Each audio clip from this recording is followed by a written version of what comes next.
All right, welcome back. It's Full Live Athlete Pastor Channel. This is Justin speaking. Hey, we're on day 109 of the Online Bible Reading Club today. I want to share with you 2 Samuel 6, 7, and 8, and Luke 15, 1 through 10. I'm going to give you either a review or a preview.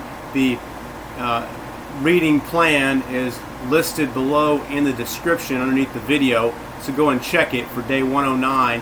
And the Old Testament and New Testament reading really do build upon one another today in a unique way. It's been a real blessing to see this one come together as you look at how God is the same in both the Old and New Testament, but the way He administers His covenant of grace established back in Genesis 3:15 and extrapolated in Genesis 12:15, 17, and on and on and on through the Old Covenant. You see it flower forth and develop as far as God reveals it to us, but it's the same God, the same covenant, just more clearly seen as history unfolds. Okay, so let me set this up for you, and we'll see just exactly how that is true. Same covenant, same God, same grace, but unfolded in a profoundly beautiful way.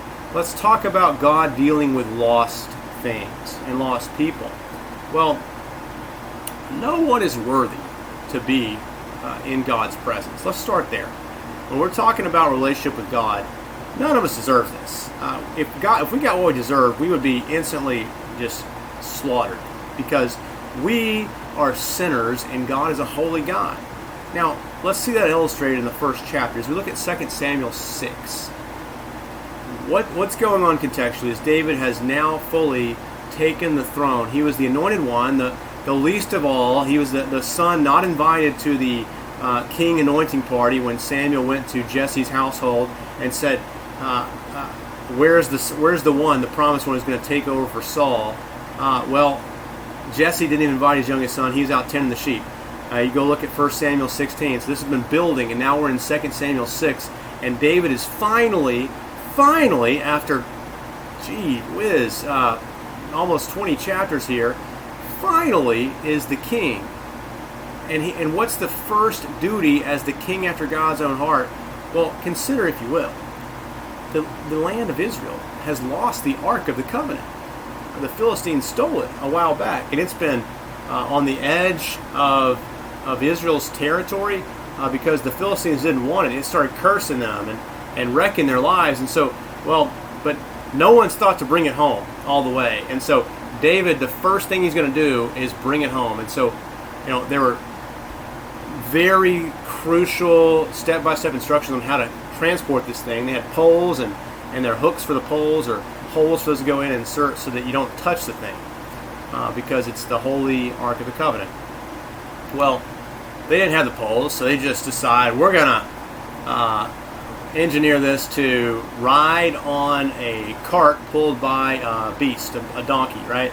And that animal, who's being overseen by two men, friends of David, and Uzzah, one of them, is riding next to it, right? And he notices that the animal stumbles, and then the ark starts to topple off of the cart. And what would you do? Well, he does what any smart person would do. He reaches out and grabs it from falling and being, dirtied and sullied by the ground. And then, wham! He's dead. God kills him because he's not supposed to touch it. He's not authorized. He's not holy. He's not authorized to touch the ark. And that is a picture of how just none of us deserve the presence of God and His grace toward us. And this is the grim reality of a sinner in the presence of God. And even doing the right thing, we're not justified to do so. Everything's going right, but then it totally goes wrong, and they grieve, and they eventually decide to bring the ark home. And there's a long story there, but they bring it home.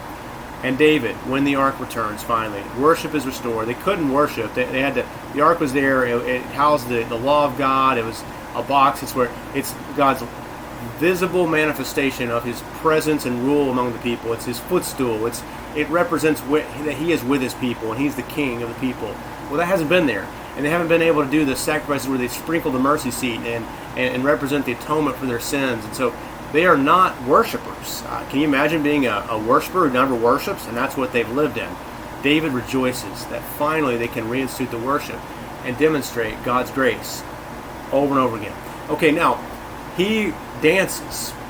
Now, and Michal, who is his first wife, the daughter of Saul, she despises David for such unkingly worship. He is celebrating and throwing his royal garments off and dancing like a servant of the Lord. And Michal cannot handle it. And you look at the next chapter after this, and you see that David's rejoicing because of who God is.